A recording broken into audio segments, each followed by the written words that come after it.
In March 1766, the Stamp Act was repealed, and the colonists were celebrating that. They were so excited. But on the very same day, the Declaratory Act was passed by Parliament, and it was kind of overlooked by the colonists with all the celebrating that was going on. And essentially, this act said that Parliament now had the right to pass any type of law that it wanted to in regard to the colonies. So even though they had repealed the Stamp Act, they were not going back on the idea of reasserting their control over these colonies that seemed to be trying to rebel. Now, the next man who rose to prominence in Parliament was a man named Charles Townshend. Now, in the colonies, he is going to be known chiefly for the Townshend Acts, which were passed and kind of went into operation in 1767. There were four separate parts that made up the Townshend Acts. The first part was directed primarily against New York. Now, that colony had defied an earlier quartering act which had required the colonies to supply British troops with provisions or food supplies and barracks, or submit to their use of inns in vacant buildings. Now, that act had applied to all of the colonies, but it had mainly affected New York. But New York refused to provide those barracks and supplies for the British troops. So in retaliation, Parliament suspended all acts of the New York Assembly until it yielded and agreed to follow that earlier law. New York protested, but finally gave in. The second measure was the Revenue Act of 1767, which levied taxes on colonial imports of glass, lead, paints, paper, and tea. If you forget all of them, the one that you really need to hold on to is tea. It posed the most severe threat to the colonies because Townshend proposed to apply the money collected through it to pay the governors and other officers, and so release them from dependence on the assemblies. Basically, the governors were being paid by the assemblies, so even if the governor tried to do what Parliament might want them to, if the assemblies were against it, the assemblies could say, if you go on in that direction, we won't pay your salary. And so the governors had really become under the control of the colonial assemblies because they wanted their paycheck.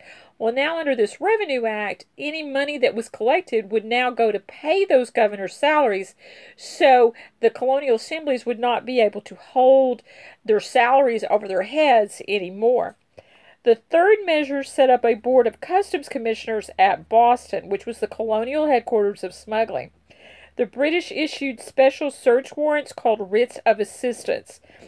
These writs allowed officers to search anywhere at any time.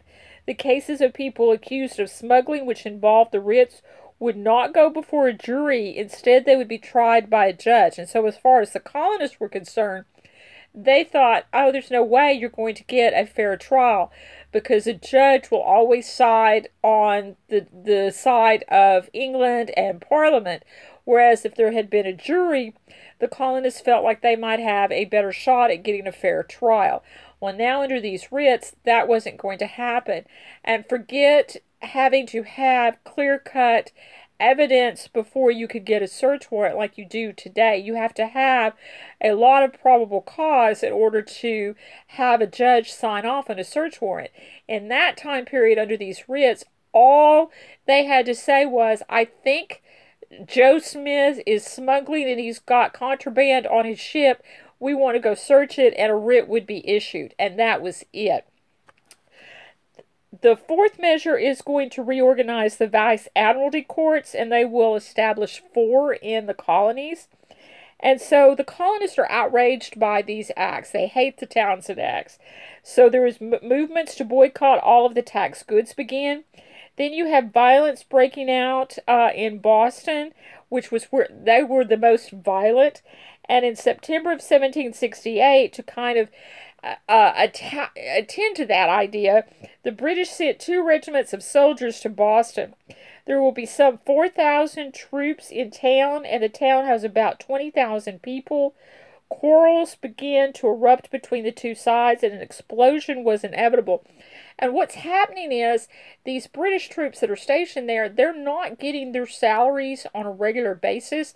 Their salaries have to come across the ocean. Sometimes the ships sink, and there goes their paychecks.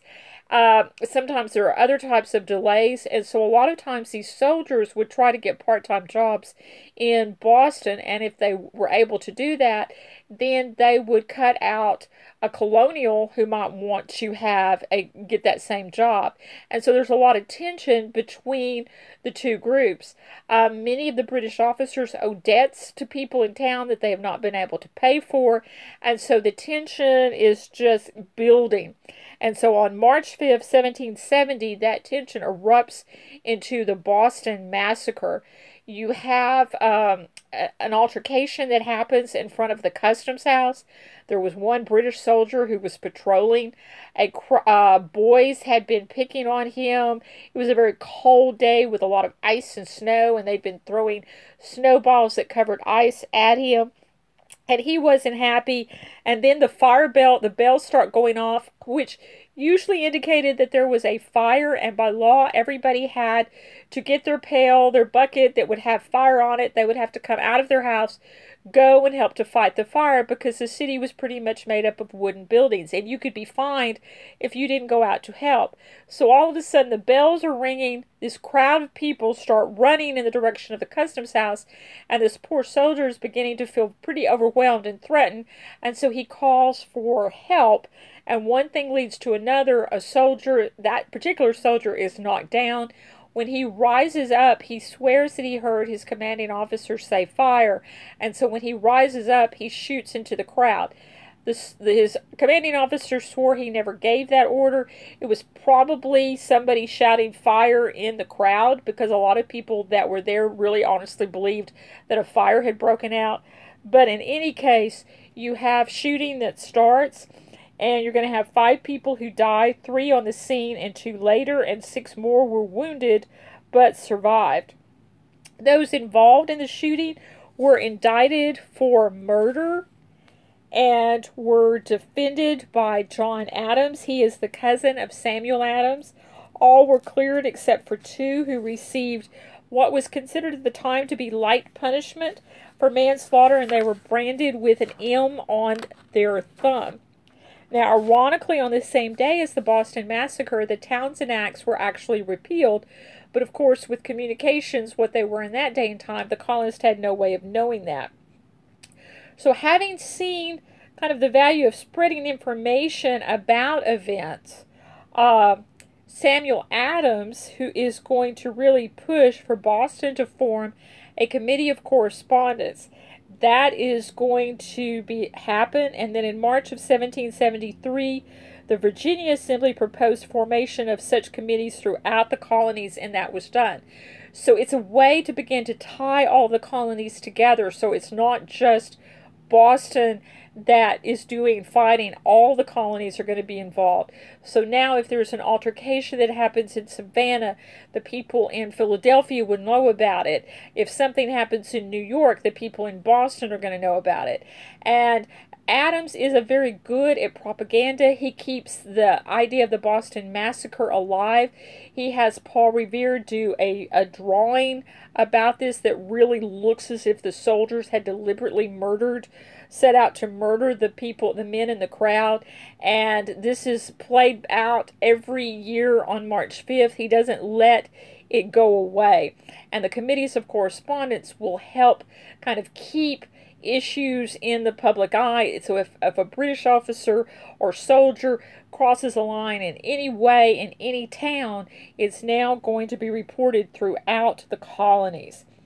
In 1773, the Tea Act is passed by England. This is to help the East India Company, which had 17 million pounds of tea that it could not sell and was about to go bankrupt.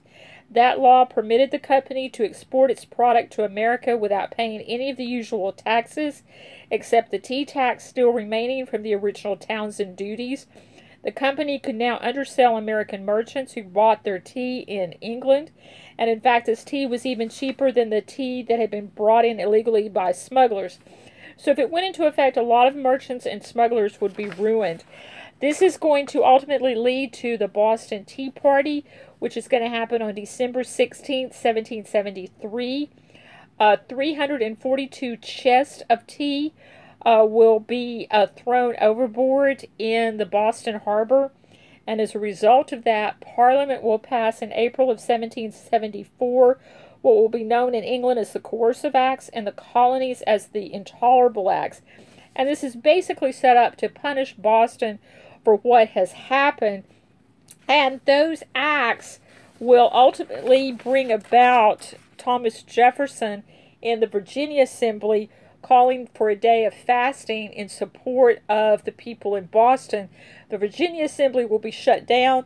The delegates will go around the corner and they will call for a Continental Congress. And so you will have the first Continental Congress convening September 5th, 1774 in Philadelphia. And ultimately this Congress will call for the Second Continental Congress, which will convene in May of 1775. And it will be that Congress that will declare independence. And that's it for this session.